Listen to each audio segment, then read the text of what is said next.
Well, hello there, friends, and welcome in to another episode of the Web Design MBA podcast. Man, I sure hope you guys are just doing awesome. Today's episode, we're going to focus in on something that it's a framework that I came up with recently, and I'm going to tell you some stories today about the importance of this framework, where it comes from, and get pretty personal and vulnerable with you here. I know that you guys appreciate that when I'm just very honest and very vulnerable about how things have happened for me in the past and how they've informed my thinking about going forward in the future. These real, honest, raw thoughts I find tend to be the most helpful for you as my audience, and so we're just going to keep on sharing them and keep it real around here. So I want to talk to you about what I call the 5C's of attractive marketing. Okay.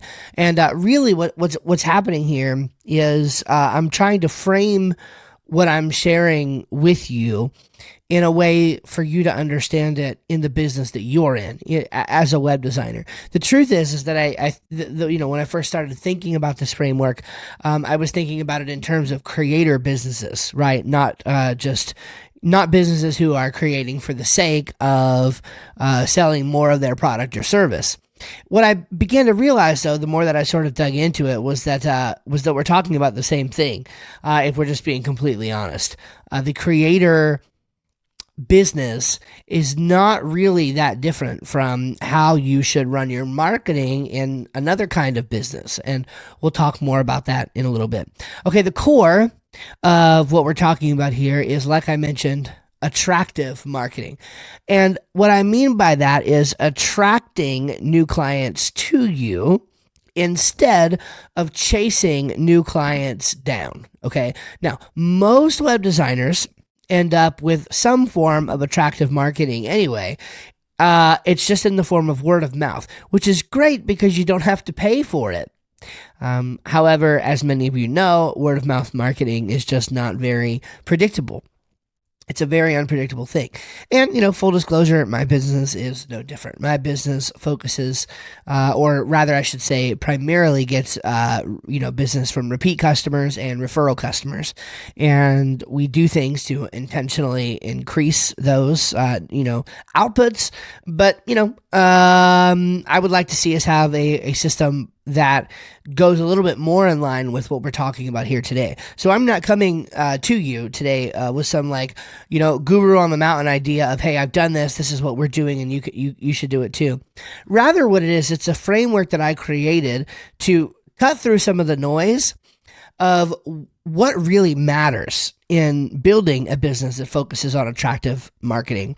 And how can we apply the 80-20 rule, right? 20% of the inputs produce 80% of the outputs, to find out what are the 20% that really matter versus the things that we get hung up on. And the more that I coach people, and of course am introspective about my own business, I realize that a lot of our problem is we get hung up on the 80% of things that don't actually produce results, rather than focusing on the 20% where a little bit of the discomfort is that produces the outsized results on the other end, right? So most people that I want to talk to, most people that I talk to, most web designers that I talk to and agency owners that I coach, have problems with getting new clients, but they're not doing the obvious things that lead to new clients. Like, for example, they're not telling people about their business because they're afraid to, or they're not good at networking, or whatever personal mindset sort of limitations that may come up, and they come up for all of us. And what happens is that sometimes these mindset limitations, we don't even want to admit to ourselves that they're mindset limitations.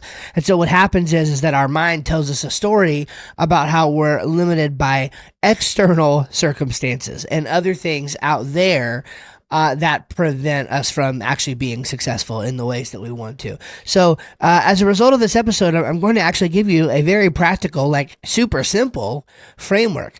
But I'm just warning you right now is that once you hear this framework, and if you start to apply this framework and find some value in it, your mind is going to fight back. it's going to fight back, and it's going to say, no, this isn't right, or there's something wrong about this, or it doesn't feel good, or I just can't imagine adding one more thing to my plate. And you're going to get all kinds of pushback from your mind. And I want you, when that pushback arises, I want you to remember this episode. I want you to remember the stories that I've told you. I want you to remember the framework that I've given you. Ultimately, most of the people, I would say 9 out of 10 of those listening to the sound of my voice, want more clients, but don't want to waste time cold calling, cold emailing, doing the super uncomfortable stuff that some agencies have to do to get clients at scale. And so if that's you, then I know that the method that you may want to follow would be something more of an attractive method, okay? Something more like where clients come to you and find you instead of you chasing them. But if you're going to do that, then there are some things that you must do pretty regularly in order to see those results. So that's the basic idea. Now let me tell you some of my own stories about where some of us tend to get hung up.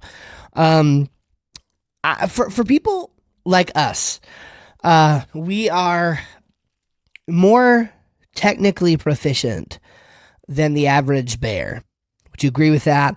If you're like me, you probably get people calling you an IT person all the time. And sometimes, people don't really understand what you do. And so they ask you for help with their computer, and like, you could help them with it, but you're like, that's not really what I do.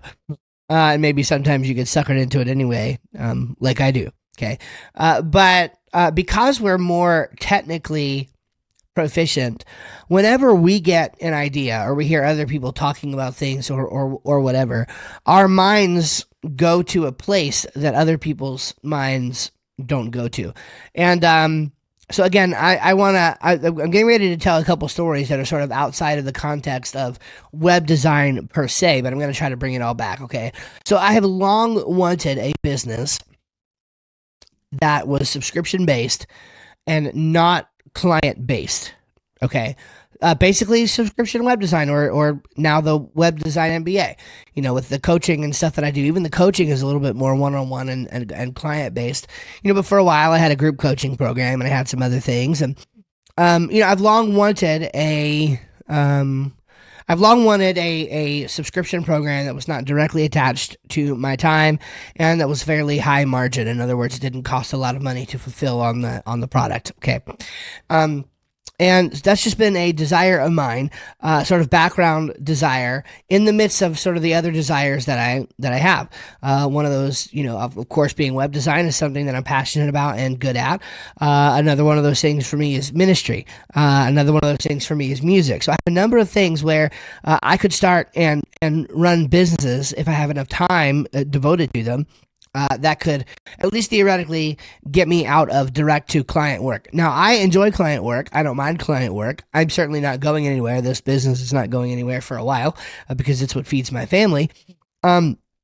But, I think we'd all love to have something. And this is nothing new in the web design space. This is kind of why you see a lot of web designers move away from client work and go either into coaching and consulting and or plugin and theme development, because, they realize that there's a certain, demographic, a certain type of person who can sort of, if you will, rise above the sort of generic client work and start to fund other kinds of projects. And so it's neither here nor there. There's nothing right or wrong about doing that or not doing that. And no one here is better than another for the choices that they've made. But again, I'm one of those people who is a creative and a creator. And specifically, I love writing. And so I've written online and of course podcasted online for, wow, getting pretty close to 10 years now. And to say that I have had a lot of false starts is no understatement. Okay, there's a lot of things that I have tried, that I have started, that I've begun working on, and before they had the time to see success, I stopped them, or I switched gears too early. And I've always had a good reason for it, at least I thought. But as I was coming up with this framework recently and really thinking through it, I landed on a sort of breakthrough that I think a lot of it just comes down to doing the hard work consistently is where I have failed.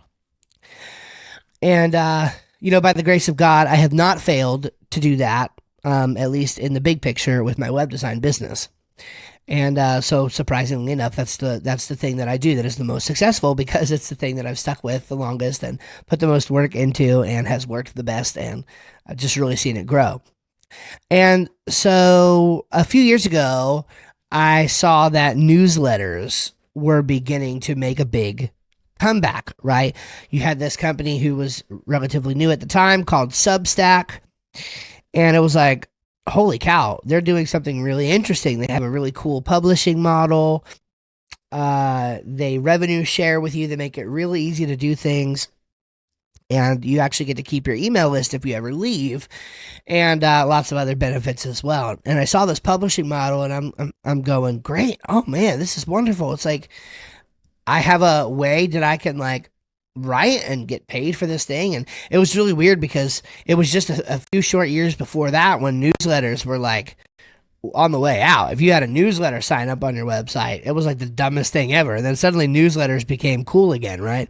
You guys are probably mystified by this as well. It's like, wait, I keep hearing that if I just put a newsletter sign up on my website, nobody's going to sign up. And here's people with, $100,000 per year newsletter businesses. What's going on with that? That kind of happened overnight. And so one of the things that I did was try to latch onto that in the early days. So in fact, 5 years ago, I started a newsletter in the ministry space. And 2 years ago, I started a newsletter for subscription web design. And the purpose for the subscription web design newsletter at that time was basically to act as a simple blog, a way for me to put in-depth thoughts down on paper as it relates to subscription web design stuff. And you can actually still see those today, and I'll tell you how to get to them in just a few moments. So we had that Substack, and then I had this other one. And it's just so interesting that I was looking at this stat the other day, and 5 years ago is when I started my ministry Substack. And I got to thinking, wow, like I literally launched it. I even had people paying. And I'm just being very raw and transparent. I had people paying for it. And life got in the way, and I decided I did nothing with it. And it's like I woke up my stupor one day 7 months later when I had this newsletter asset sitting there that I wasn't doing anything with, and yet people had paid me for it. And I felt so bad about it. I went through this whole thing. I apologized to people, and I had one person who contributed a fair amount of money who was a friend of mine, and he was like very understanding about it, about the whole thing. And I just got to thinking, like, man, what a weird thing, like to just have the fits and the starts that I've had. And so again, I started formulating these thoughts in the concept of a creator type of business. And then it occurred to me pretty quickly that no, actually, this is just how attractive marketing works. When you want to bring people into your fold and you want to attract clients instead of chasing clients, there are things that you have to do. And I would argue that one of them is optional. The fifth one is optional, but the first four are pretty much necessary. And you have to do these things. And I would say that if you're in the creator business, all five are probably necessary, at least to some degree. So I'm going to stop bearing the lead. We're 15 minutes almost into this thing now, and I haven't even told you what we're really talking about here. Okay, so I'm going to get into it now. I'm going to give you these 5C's. And then talk through a couple caveats, and then we'll be done. All right. So the 5C's, and I'm just going to lay it out like sort of in the form of a sentence first, and see if it's something that resonates. Okay. So here's what it is: create consistently and call people to action so that you can foster a culture that eventually builds a thriving community. I'm going to say that again: create consistently and call people to action so that you can foster a culture that eventually builds a thriving community. Create consistently, call people to action, foster a culture, and build a community. These are the 5 C's I'm calling of attractive marketing. So let's talk through these one by one real quick and see if this is something that resonates with you. And let me, even before we do this, let me just connect a dot of a thread that I started pulling earlier, okay, to mix metaphors. What gets in our way because we're tech people is, well, what about this platform or that platform? Or I could accept money using this or that, or I could send emails using this or that. Which social media do I post on? Do I use WordPress? Do I use Substack? Do I use something else? I'm a web designer. Shouldn't I build all my community stuff in my, in my WordPress site? Do I need other financial tools? Right? We start asking all these questions, and what happens is that in our minds we get hung up, and instead of thinking about the 20% things, we think about the 80% that doesn't matter, like which platform you're on, what time of day you post, which day of the week you post. The fact of the matter is that if you want to attract people to you, you have to, number one, create. You have to have something to say. And it could be writing, it could be video, it could be a podcast, it could be on social media. It doesn't matter. It could be short form video, it could be long form video. It just truly doesn't matter.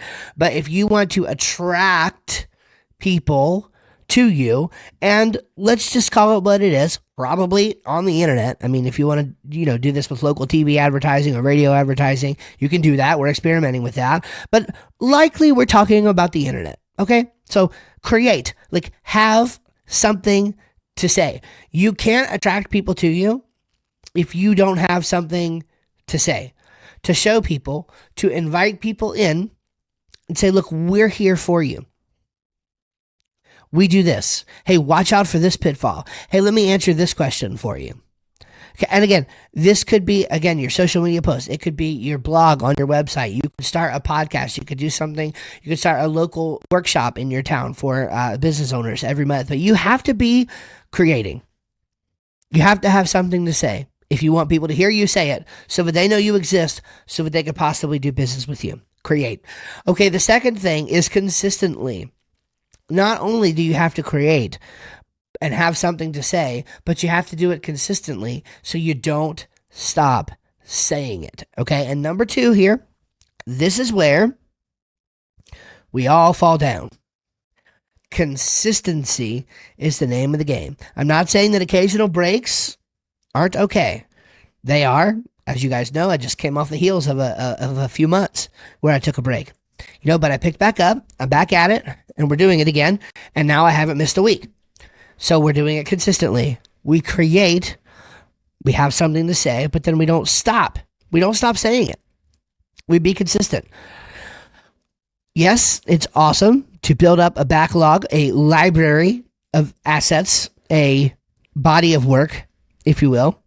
But people are looking to you for as long as you are in business to provide fresh insights on whatever it is that you want to say.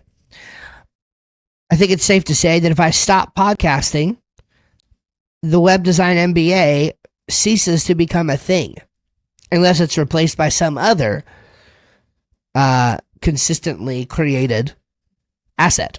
Okay? So it's got to stay.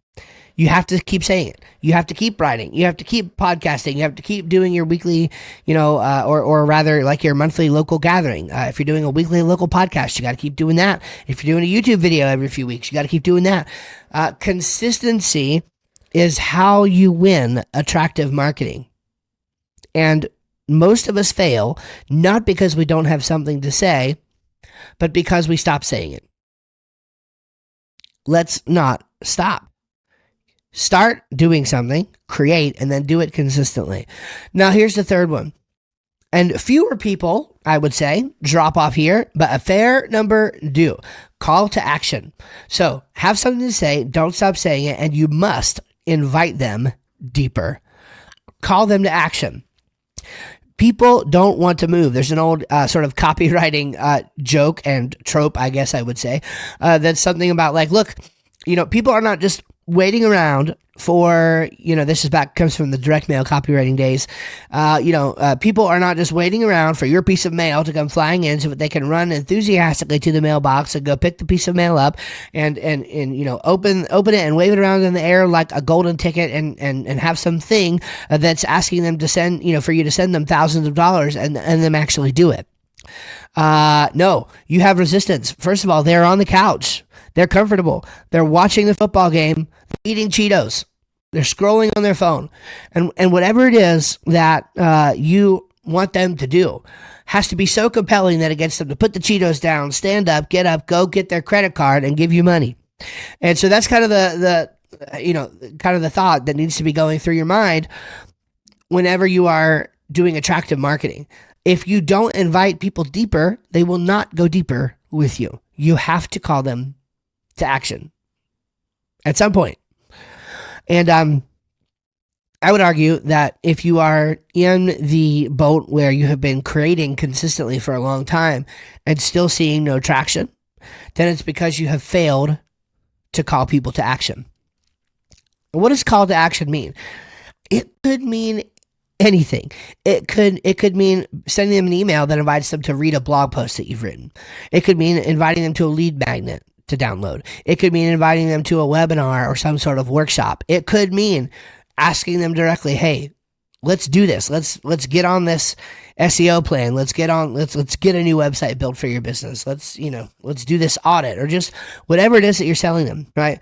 You eventually have to call people to action. You have to, in sales, they call it ask for the sale. There's an old saying that says timid salespeople have skinny kids, and it's true. So you got to create consistently, and then you got to call people to action. Now, here we get to step 4, a little bit more esoteric and yet very important. With a culture, what you do is you give them 2 things: shared language and ethos, or ethos, however you'd like to put it, okay? A shared language and ethos, okay? In other words, you give them language to describe their pain, to describe their pleasure.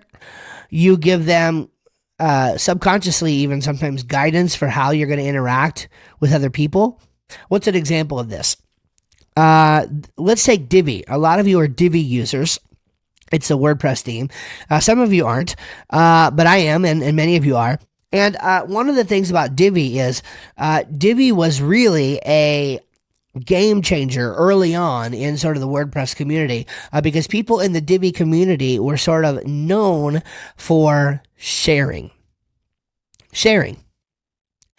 Whereas in much of the rest of WordPress at that time, like having help groups and writing blog articles and doing videos and what today we know as content marketing, it was not very common. It was kind of seen in the web world as like you got to hold these things close to your vest so that other people didn't get your ideas and steal them and use them, etc. But the Divi community created a different kind of culture. It created shared language and an ethos of helpfulness and sharing and giving and community building. One term that has sort of come out of this early Divi community that was built is the term co-opetition. So that's a shared language, okay? Rather than competition, we call it co-opetition, right? Because actually what happens is that many of us who are web designers in the Divi space find that even though we are competitors with each other, we often are helping each other, collaborating on projects together, combining our strengths and covering our weaknesses by working with others. And so what happens is over time, you start to build a culture. And the sort of culture that you build will attract more of the kind of client that you want to you. Okay, so your vibe, they say, attracts your tribe. And that's true. That has a lot to do with the culture. The same thing is true, by the way, on this podcast that you're listening to, right? We talk about the concept of subscription web design. Okay, that is shared language. When we use the words subscription web design, that is defined as something within this community that we have and we can talk about together. Now again, we're getting to community, but I want to center in on the culture piece. The culture piece is basically Jason Fried says culture at your company is basically like a 50-day moving average. And what it is, it's what your culture believes. It's what your culture shares. It's how you talk about things. It's the way you are. And there are things about your culture that people will read or listen to or discover in your content that you're creating consistently and calling people to action with, right? That will set you apart from other people. And it's that culture piece that is really going to get people not only to say, yes, I want to do business with you, but also when they refer, they know who's a good fit and who's not a good fit. So there's a lot to this, but this culture piece is huge. You can't build a community until you have a culture. Now, once you have a community, your culture will sort of help that, okay? So here's the way that I like to put it. Your culture gives a language to your community, okay? But your community gives a space to your culture. So let's move on to culture. Let's move on to community. And that would be where we build social connections. So we create by having something to say consistently, so we don't stop saying it. We call them to action, so we got to invite them deeper. We give them a culture, shared language and ethos, and then together with them, we build a community that builds up social connections. And within my student center, there's a little community built up. There's a few of us. We're actually getting together this week inside of my student center community. We're getting together this week for a private Zoom call, and like there's a few of us that interact quite often, and there's a bunch of us, and hopefully as many of them will join as want to. But within this community, now there's people in this community, okay? And there are people who are in my community who have certain things that they contribute to my community that other community members know to go to and get their advice on or their opinions on. So to interact with Steve Schramm and the Web Design MBA brand in this community has very little to do with me. I mean, people respect my opinion, and I give them my opinion, and they respect my experiences, and that's great. But the coolest aspect is that there's other people around me too that are successful in their own rights and doing their own thing, and it really creates just an awesome atmosphere. And when you have that, then that again builds more excitement around you and what you're doing, and then you just feed this thing, and it really just becomes this whole self-fulfilling flywheel. Because when you have a community, guess what people do? People talk. People are excited about their communities. And so you find out about people. I literally had a coaching call yesterday with a gentleman who was told about me by somebody else in one of the shared communities that we're in. And it led to a coaching call, and it led to them, him discovering my podcast and getting in my content. And so now he's going to be in my community, right? And so that's how this works. So if you create consistently for long enough and you call people to action, you're going to create a culture that gives them this shared language and sense of belonging, and then they're going to join this community. Once they join this community, they get even deeper into the language and ethos of the culture, and they want to tell other people about it because they're so excited about it and how it's helping them. And then those new people that hear about it, they go and they find the piece of content that I most recently created. And then I keep creating content for them, and then I call them to action, and then they're invited into the culture, into the community, and so on and so forth. So these 5 C's are the hardest parts of attractive marketing. They're the hardest parts of marketing your business. They are the core to a creator-focused business, and they're the hardest part of it. And I would argue it doesn't matter what platform you're on. Here's how I answer that. Anything that introduces friction in any of these 5 C's, then the decision that you make about what to do and how to handle that should be something that causes the least amount of friction. And so a good example of that would be, well, should I publish my newsletter on Substack, or on WordPress? Well, you might think WordPress because we're tech people. We own WordPress sites. We got all these plugins that like will do cool stuff, and we can automatically send emails and blah blah blah blah blah. Sure, but then you have to do lots of design work. You have to tinker with that logo for hours on end. You have to make sure all your plugins work together. You have to deal with plugin conflicts. You have to write the content for a whole website. Suddenly, you've decided on a thing that has given you hours of additional work, allowed you to procrastinate from the 5C's, and you're going to be months down the road wondering, why didn't I do anything with that? And the answer is because you're hard on yourself. And again, that's what happened in my scenarios. I told you about those 2 newsletters that I started. Well, with the subscription web design one, I decided, well, hey, I've got my own website. Why am I not just writing on there? So what happened? I decided I was going to write on my own website and didn't because it was too much friction. What about the other one, the ministry one? Same thing. I've got a ministry website, steveshram.com. It's been out there for years. It gets thousands of views per month on articles and things that I've written. And I thought, well, I'm wasting my time with this other newsletter thing. I've got this other asset. Guess what, though? I wasn't doing anything with it, and I wasn't building it. And so other than a few thousand visits per month to articles that I've already written, nothing's happening there, with the exception of my my podcast. I have a ministry podcast that I do publish. But still, nothing much is happening on the website with that. I still could have been publishing a newsletter. And who knows, had I consistently been publishing a successful newsletter for 5 years, it might be somewhere entirely different today.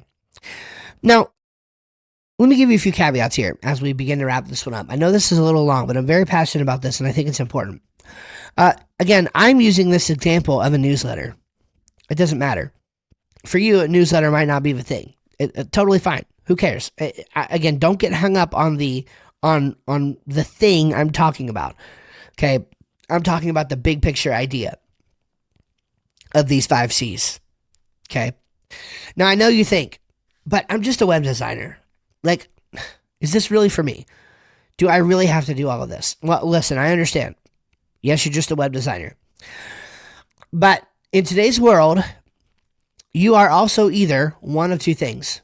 You are either a media company or a network marketer. Okay?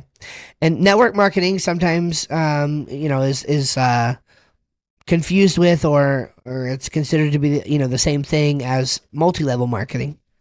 And it's true, that terminology is used for that. But I'm speaking very literally here. A network marketer. You have to be good at networking your business as a form of marketing. Networking yourself. And look, here's the simple reality. Most of you, many of you at least, the mistake that you've likely made is failing to realize what business you're in. You're not in the web design business. You are either in the media production business or in the network marketing business. It just so happens that the thing that you do, your delivery, your deliverable, your product is a website or SEO services or whatever, something like it. But if you're not treating your client acquisition process like either a media company or a network marketer, that's probably why you don't have any clients. That's the simple truth. So, where do we go from here? Well, I hope that you'll take these 5C's to heart. I hope that you'll realize that it's not about where you're publishing or, the media that you're publishing in or whatever. Start with the thing that's most comfortable to you. If you hate writing, but you like talking, do a podcast. If you don't want to be on camera, you just like audio, do a podcast. If you don't, think audio podcasts are that great and you, like to be on video and you're a dynamic speaker, then get on YouTube. Right? Or start doing some short form stuff on TikTok or wherever. The point is, though, is that nobody knows you're there if you're not creating consistently and calling people to action to foster a culture to build a community. So that's what you need to do. That's what you need to do. In that regard and respect, number one, if you have listened for all of this time, I want to say thank you. And I don't take it lightly that you come here to this podcast and you listen to my thoughts. And I hope that something that I've said in this episode has been helpful. I do want to announce that I have decided to catch up my Substack with the times, and I have transitioned the subscription web design Substack into the Web Design MBA newsletter. And you can find that for now at webdesignmba.substack.com. And you will see the articles out there that I have written to this point, many of which I think are very helpful. I've pointed people to over the years. I've got some very specific and very actionable content on there around how to collect content from clients, around how to hire quality contractors on Upwork, about how to find your niche and what to do if it's not working out, about how to diversify your income streams using subscription web design. I've written a lot of stuff on there already, and there is more to come. So I wanted to tell you about that and point you to it, webdesignmba.substack.com. There will be paid options. In fact, there are paid options on there right now. I will be releasing member exclusive content and attempting to follow my own advice here and build a community over there on the Substack. Again, that's where I go deeper with some of my thoughts, and I'm going to give you access to most of those thoughts without any kind of paywall or something, but there will be some things that I do place behind a paywall. And once you're in there, you can also leave comments and chat in there as well. And we're going to foster a great little community there together. And so I've decided to do it in the context of that newsletter, the Web Design MBA. And I'm super excited about that. I hope it's something that you find useful with all the free content that is out there and going to continue to be out there, as well as the items that I release for behind that paywall in the future. So that is one way that I'm going to support the podcast here, is with that newsletter. And I hope you find everything over there valuable. I think the options right now over there are $20 per month or $200 a year is what I've set it at. And to be honest, I think that's a great deal for what I'm going to be able to provide you within the context of this newsletter. So I'm very pumped about it, excited for it. And I hope you'll join me over there at the webdesignmba.substack.com, webdesignmba.substack.com, and I look forward to it, and we'll catch you soon. Okay? Thank you so much for being with me, and we'll catch you guys in the next episode.